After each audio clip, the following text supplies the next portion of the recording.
Mark Meldrum, Meldrum's Monster Garage, and have you ever been in a 1966 Chevelle, El Camino, whatever, and you got this? Trying to tune it in, it's a pain in the ass, but you might get a radio station here or there. This radio is actually pretty good. That's when the phone starts ringing off the hook. But I tell you, we can do a lot better than this. This is a AM/FM radio too. We're gonna do better. Here we go. The Bible says if you confess your sin to Him, God is faithful to forgive you.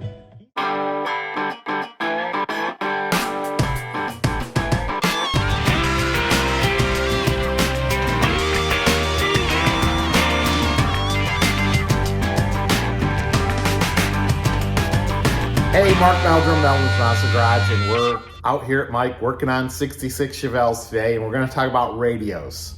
So we've got a 66 convertible over there. We've got a frame for a 66 Malibu convertible right here behind me, undercover. And we've got a dashboard for that 1966 Chevelle convertible that's gonna be red, and it's gonna have a red interior, and it's gonna have a red dash like you see here. Paul's done a fabulous job of painting this red dash. We're still waiting for Paul to give us the rest of the body so we can put the rest of the car together. But in the meantime, we're gonna talk about radios today. So on our way to McCacken, we were talking about the radio for this car, and this is the speaker and the radio, and as you can see, it's seen better days. I put power to this and couldn't get it to crackle, couldn't get it to do anything. So this radio is kind of kaputski. So we got to talking about it, and it's fun to drive. This is going to be a fun driving car, and we want to have some music. Let me straighten my hat. It's no good. We want to have some fun music while we're driving down the road. So why this car has the dashboard out of it, I am going to show you another options we have for a radio. Let me go get that. All right, we bought a radio, and I don't see anyway, I don't see who the manufacturer of this radio is, but look how light this is. Oh my God, we got this from Ausley Chevelle, and it's kind of made to look like a 1966 radio. Okay, we got the push buttons, but they operate very differently, and we'll show you that.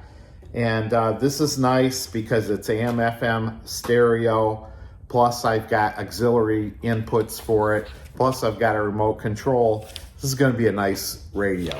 And to go along with that, so I'd still keep the look of this Chevelle, I went ahead, and the magnets are sticking there. I got a stereo radio to go in the place of what would be the mono speaker in the dash. So that's the way this is set up. So let's go ahead and show you how to install this, and I'm just gonna, it should be pretty darn easy. I'm gonna set the speaker aside here. I mean, we got the dash sitting on the bench here, so it should be pretty easy. All I'm gonna need to do is stick it through. Let's see, make sure I don't put it in upside down. I'm gonna stick it through here, and then I am going to go find the nuts, so hang on. All right, went and found a deep well socket for, I believe these are 1/2 inch. And I've got the radio positioned here. So we're gonna flip it up here, and hopefully I could use a couple hands. Uncle Larry, where are you when I need you?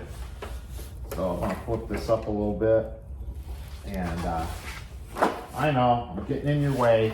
I know you want to see what's going on, so hopefully you can see that. I'm gonna put a washer on here first.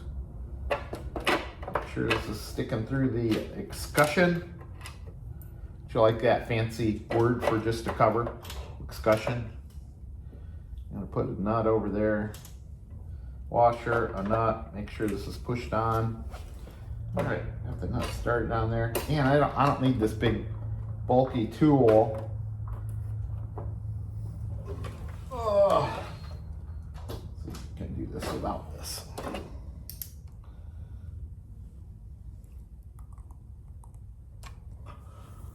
Whatever it takes, right?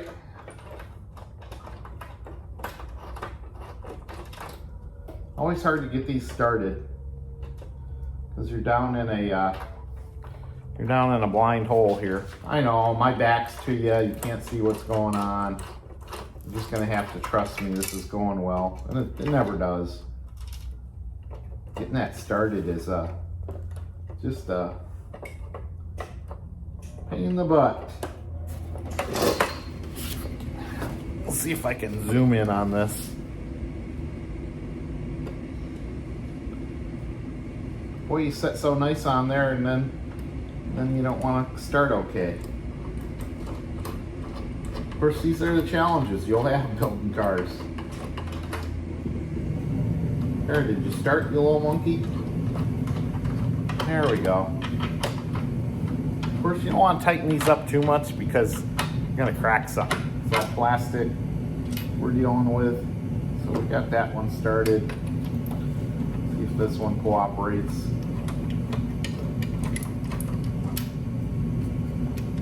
Of course not.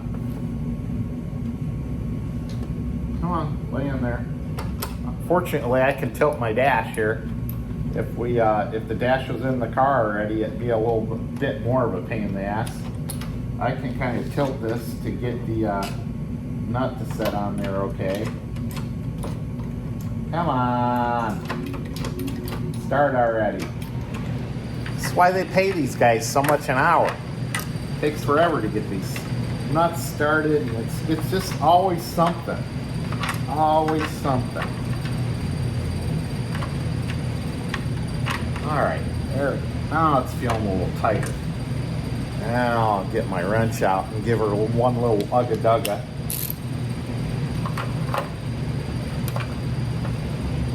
Of course, it'd help if it was going the right way. That's why I don't show you a lot of me working on the cars. I just show you the finished product because it's always a struggle. You know it is. See, this has got a little bevel on it. If it was flat, it would be a little easier. So I got to hit it just right. All right, that felt pretty good.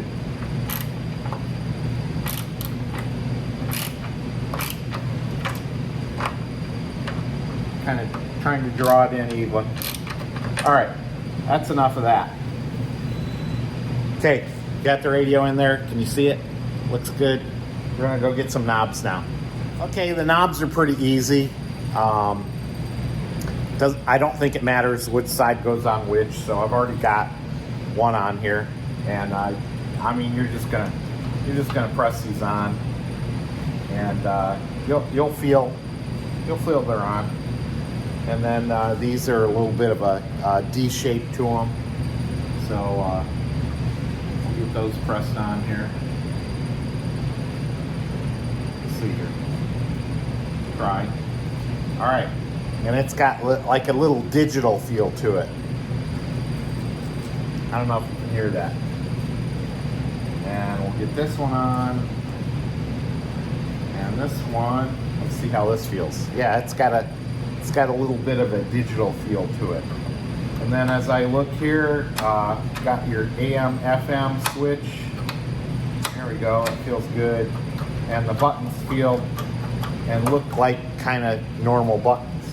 So, I don't know how they operate yet. We'll figure that out as we go along. All right, let's get the back end of this thing nailed down. This is a much smaller radio than the original one. I had the original one mounted, and here is the mounting strap. But obviously that's not gonna push over to that. So let me go get another mounting strap that's designed to go with this radio. Back end of the radio right now, I've just got the speaker temporarily hooked it up here, and I've got a antenna that was laying around the shop hooked in, and then I get just the power going down to a battery on the ground. So we'll get this completely wired up into the dash, and then we'll be looking good. But so far, so good on this radio. All right, so I just hooked it up to a battery, and I've got the speakers just kind of loosely mounted on the dash here, but here's what it looks like. All right, Team will fight comes to on protect there. your paycheck, your passport, You and turn your it property. down. Their tax attorneys and licensed tax professionals will work tirelessly to get you the best deal possible with the IRS every day. So it's kind of cool. I've got a little remote control to do all this with, or I can do it with the knobs too. So that works too. And then I can change the channels. There you go. Can cruise around. I don't want to stop. I don't want to stop on a radio because YouTube will kick me off. Hey, one thing I don't like about YouTube is if they pick up music, they will basically say, hey, you can't do that. So talk radio I can get away with. But as you can see, it's an AM, FM. I can just slide it over for the AM, and it switches over. So very cool. I've got different, I've got loudness I can put on or off. I've got different equalization for pop, flat, equalization off, classic, rock. So yeah, all sorts of cool little things you can do with the radio. And then of course, when it shuts off, it just looks like a normal AM FM radio. So when you're at the car shows, it just looks like a normal radio. Kind of cool, huh?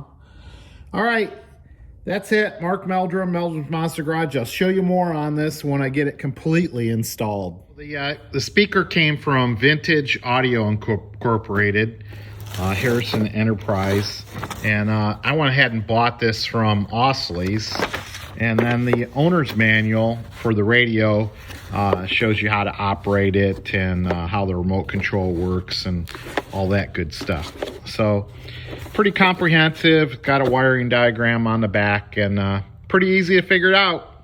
So there you go. We got the dash all fine-tuned. I'm still waiting for the glove box and ashtray. Paul, where are you?